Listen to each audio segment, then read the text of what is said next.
Hello दोस्तों, स्वागत है आप लोगों का एक बार फिर से रोजेंडर पर।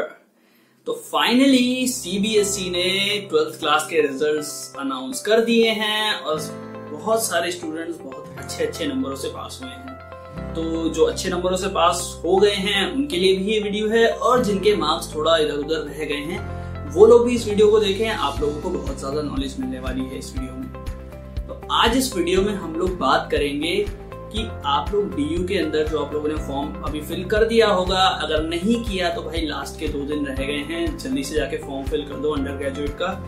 तो उसमें आप लोग कौन कौन से कोर्सेज सेलेक्ट कर सकते हैं, साइंस में कौन कौन से कोर्सेज आप लोगों के लिए अवेलेबल होते हैं। तो चलिए स्टार्ट करते हैं वीडियो के साथ। सबसे पहले मैं आप लोगों को बता दूं कि डीयू 2 तरीके के साइंस कोर्सेज कराता है, एक है बीटेक और एक है बीएससी।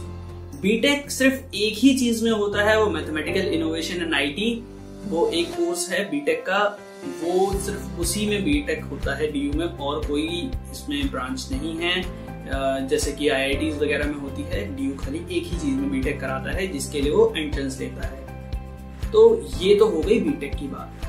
अब हमें मेन क्या बात करनी है, मेन बात करनी है कि मेरिट बेस पे जो एडमिशंस मिलता है जिन कोर्सेज में, वो कोर्सेज कौन कौन से हैं।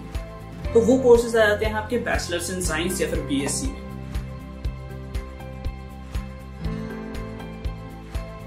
अब बीएससी में भी 2 कैटेगरी होती है, एक होता है हमारा बीएससी ऑनर्स, दूसरा होता है हमारा बीएससी पास या फिर बीएससी जनरल जिसे हम लोग कहते हैं। तो इन दोनों में फर्क क्या है और ये दोनों किस किस बेसिस पे आप लोगों को एडमिशन देते हैं वो एक बार जान लेते हैं।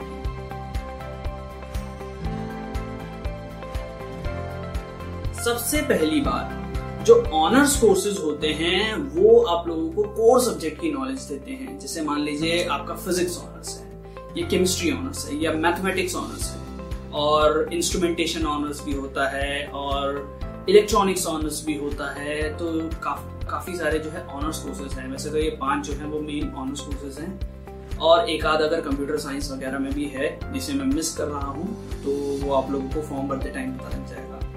तो ये जितने भी ऑनर्स कोर्सेज हैं इनमें क्या होता है, आपको कोर सब्जेक्ट की नॉलेज दी जाती है। जैसे मान लीजिए अगर आपको फिजिक्स पढ़नी है तो फिजिक्स ऑनर्स में जब आप एडमिशन लेते हैं तो आपको फिजिक्स के ही सारे टॉपिक्स पढ़ाए जाते हैं 6 के 6 सेमेस्टर, 3 साल में, हर साल को 2-2 सेमेस्टर में बांटा हुआ है। तो 6 सेमेस्टर आप लोगों को दिए जाते हैं। 6 सेमेस्टर में आप लोगों के अलग अलग पेपर होते हैं। जैसे मान लीजिए आपका फर्स्ट सेमेस्टर है, फर्स्ट सेमेस्टर में मैकेनिक्स है और इलेक्ट्रोमैग्नेटिक थ्योरी है। तो ये सारी चीजें जो हैं आप लोगों को कोर सब्जेक्ट्स जो ऑनर्स कोर्सेज होते हैं उनमें पढ़ाई जाती हैं। सिर्फ फिजिक्स की जो है आप लोगों को नॉलेज दी जाती है, कोर नॉलेज, जो आगे चल के आप लोगों को जो एक तरीके से बेसिक नॉलेज है आगे की पढ़ाई करने के लिए। तो ये सारी नॉलेज जो है आप लोगों को ऑनर्स कोर्सेज में दी जाती है। तो ऐसे ही मैथमेटिक्स में भी होता है, ऐसे ही केमिस्ट्री में भी होता है, ऐसे ही बाकी इलेक्ट्रॉनिक्स और इंस्ट्रूमेंटेशन वगैरह में भी होता है। तो आप लोग अगर इन कोर्सेज में जाते हैं तो आप लोगों को कोर उन सब्जेक्ट्स की नॉलेज दी जाती है। अब इन सब्जेक्ट्स में जब आप एडमिशन लेते हैं तो एक चीज आप लोगों को ध्यान रखनी पड़ती है कि आप एकदम श्योर हो कि आपको इस सब्जेक्ट जो है परस्यू करना ही है, क्योंकि इसके बाद आप लोगों को सब्जेक्ट चेंज करने में काफी दिक्कत आएगी। अगर आप लोग एमएससी लेवल पर जाएंगे तो आप लोगों को सब्जेक्ट चेंज करने में काफी दिक्कत आएगी। ऑब्वियसली आप एक सब्जेक्ट को इतना डीपली पढ़ चुके हैं तो एमएससी लेवल तो और भी ज्यादा डीप नॉलेज आप लोगों को देता है, तो सब्जेक्ट चेंज करने में दिक्कत आती है। तो इन जो कोर्सेज हैं इनमें ये एक जो है दिक्कत थोड़े बहुत कम परसेंटेज ऑफ लोगों को आती है, क्योंकि ऑब्वियसली जो ऑनर्स ले रहे हैं उन लोगों को पता ही है कि उनको कौन सा सब्जेक्ट जो है परस्यू करना है। अब बात कर लेते हैं ऑनर्स कोर्सेज की जो कट ऑफ है या फिर जो मेरिट लिस्ट है वो कहाँ तक जाती है। तो अगर आप लोग जनरल कैटेगरी से हैं तो ऑनर्स कोर्सेज की जो लिस्ट है भैया, लगा लो कि 90 से अबव ही रहेगी। फर्स्ट कट ऑफ जो आएगी, चाहे फिजिक्स ऑनर्स हो, चाहे मैथमेटिक्स हो, चाहे केमिस्ट्री हो, या फिर कोई और ऑनर्स कोर्स हो, आप लोगों की 90 से अबव ही जाएगी। और डिफरेंट कॉलेजेस की डिफरेंट कट ऑफ्स होती है। जैसे मान लीजिए श्री अरबिंदो कॉलेज है, उसकी एक अलग कट ऑफ लिस्ट आएगी। और मान लीजिए अगर आपका नॉर्थ कैंपस का कोई कॉलेज है, जैसे हंसराज कॉलेज हो गया या हिंदू कॉलेज हो गया, इन लोगों की कट ऑफ एकदम अलग होती है। तो नॉर्थ कैंपस वालों की जो कट ऑफ है वो बहुत ज्यादा आती है और साउथ कैंपस के कॉलेजेस की उतनी ज्यादा नहीं आती, बट फिर भी काफी ठीक ठाक कट ऑफ जो है आती है। तो ये तो हो गई ऑनर्स कोर्सेज की बात। अब मेन मुद्दा कि जिन लोगों के मार्क्स थोड़े इधर उधर आए हैं, थोड़ा कम ज्यादा हो गया है, उन लोगों को क्या डीयू में एडमिशन मिल सकता है, और मिल सकता है तो कौन कौन से कोर्सेज में उन्हें जो है एडमिशन मिल सकता है। तो इसमें आ जाते हैं हमारे सारे पास कोर्सेज। पास कोर्सेज क्या होते हैं वो एक बार जान लेते हैं। तो पास कोर्सेज वो कोर्सेज होते हैं जिनमें आप लोगों को फिजिक्स, केमिस्ट्री, मैथमेटिक्स तीनों पढ़ाई जाती है। अगर मैं फिजिकल साइंस की बात करूं, फिजिकल साइंस में बायोलॉजी नहीं होती, तो आप लोगों को फिजिक्स, केमिस्ट्री, मैथमेटिक्स पढ़ाई जाती है, और साथ में एक और अगर आप लोगों का सब्जेक्ट है जैसे कंप्यूटर साइंस हो गया, या फिर आप लोगों का इलेक्ट्रॉनिक्स हो गया, या फिर आप लोगों का मैथमेटिक्स अलग से जो है उसका पेपर दिया जाता है, जिसमें आप लोगों को मैथमेटिक्स की काफी अच्छी नॉलेज दी जाती है, जिसे हम मैथमेटिकल साइंस भी कहते हैं। तो इस तरीके के कोर्सेज जो होते हैं वो आप लोगों को कम परसेंटेज, आप लोगों को बैचलर्स डिग्री दे देते हैं। अगर 70-80 के करीब आप लोगों की परसेंटेज है तो आप इन कोर्सेज के लिए जा सकते हैं। अब इन कोर्सेज के कुछ फायदे और कुछ नुकसान हैं जो आप लोगों को अभी मैं बताने वाला हूं।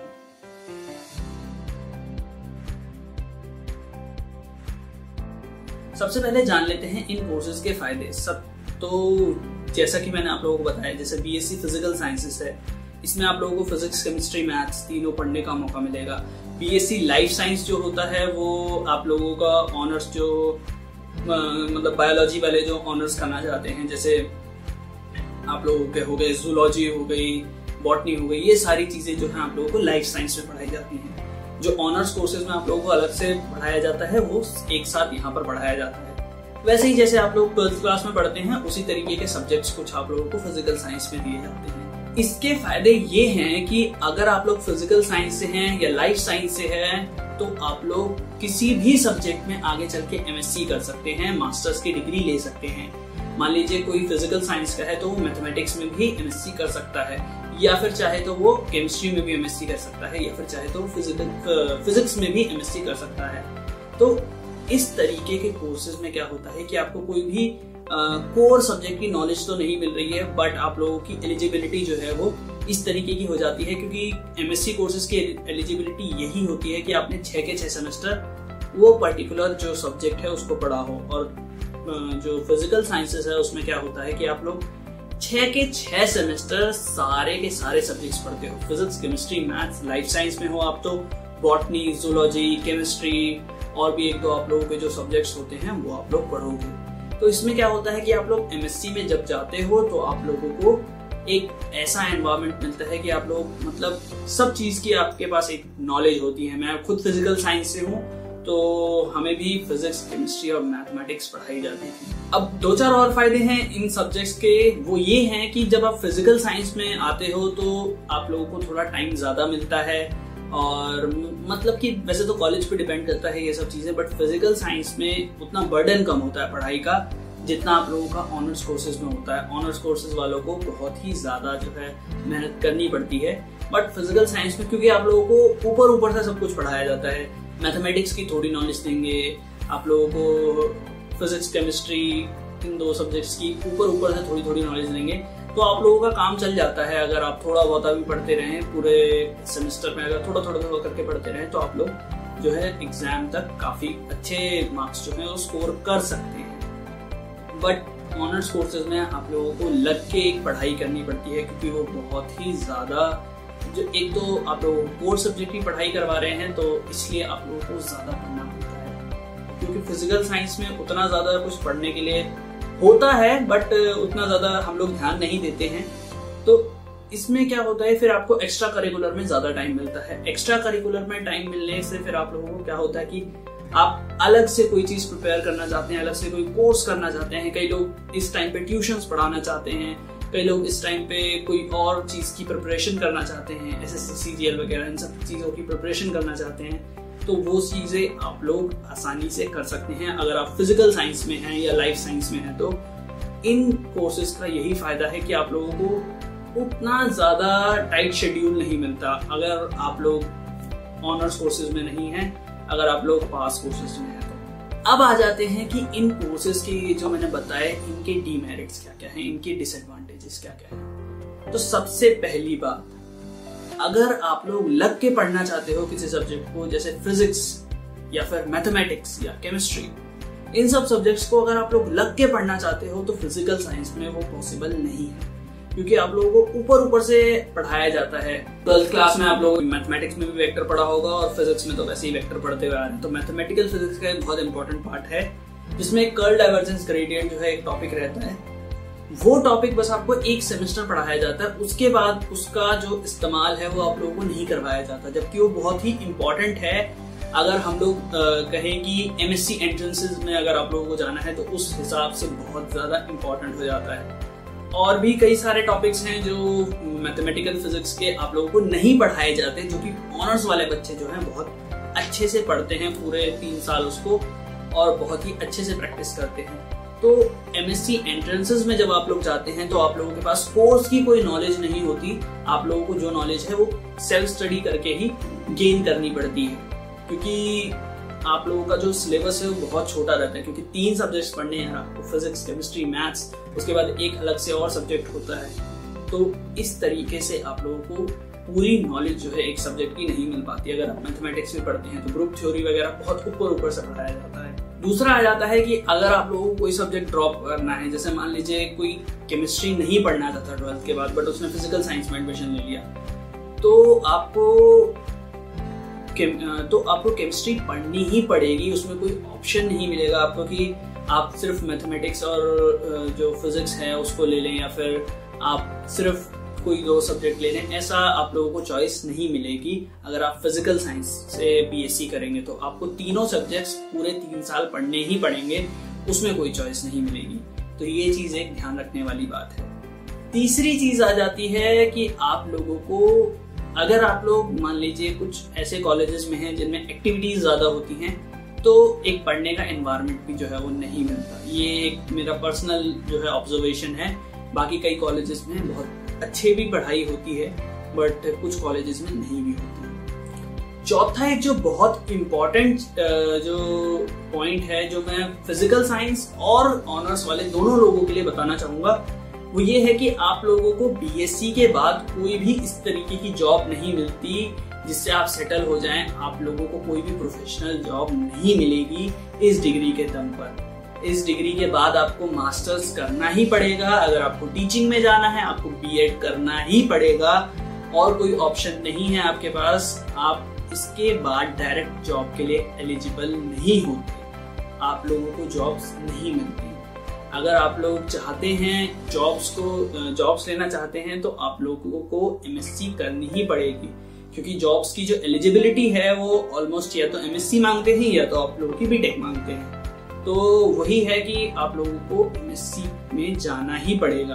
बट अगर आप लोगों के कोई और प्लान्स हैं, जैसे मान लीजिए किसी को एसएससी करना है, किसी को सीजीएल करना है, किसी को कोई और चीज करनी है, किसी को बीएड करने के लिए एक डिग्री चाहिए, तो उन लोगों के लिए ये फिजिकल साइंस जो है बहुत अच्छा ऑप्शन हो सकता है। या फिर जिन लोगों को एमएससी भी करनी है किसी एक पर्टिकुलर सब्जेक्ट में, बट वो चाहते हैं कि बट उनको एडमिशन नहीं मिला ऑनर्स कोर्सेज में, तो वो इन कोर्सेज को जाकर ज्वाइन कर सकते हैं। तो इस तरीके से आप लोग जो है 3 साल तक ये सब सब्जेक्ट्स पढ़ेंगे। तो ये थी एक वीडियो इन्फॉर्मेशन के लिए आप लोगों की, और क्या क्या कोर्सेज जो है डीयू आप लोगों को प्रोवाइड करता है और उन कोर्सेज में क्या क्या डिफरेंस है और कौन से कोर्सेज में जाना आप लोगों के लिए सही रहेगा। होपफुली आप लोगों को वीडियो में जो भी समझा है वो सब कुछ समझ आ गया होगा। लाइक करो सबसे पहले इस वीडियो को, शेयर करो अपने दोस्तों के साथ, और जितने भी आप लोगों के दोस्त हैं जो अंडर ग्रेजुएट में एडमिशन लेना चाहते हैं, जो ग्रेजुएशन करना चाहते हैं डीयू से, उन तक ये वीडियो पहुंचा दीजिए। बहुत जरूरी वीडियो है, आप लोगों को गाइडेंस, आप लोगों की गाइडेंस के लिए ये वीडियो मैंने बनाई है। ऐसी ही वीडियोस मैं बनाता रहता हूँ। अगर आप लोगों को और वीडियोस देखनी है तो यहाँ पर और यहाँ पर क्लिक कर सकते हैं, या फिर वीडियो में जितने भी आई बटन्स के टैब चल रहे थे उन पे क्लिक करके भी आप लोग वीडियोस देख सकते हैं। सो आज के लिए इतना ही। Thank you from रोजेंडर।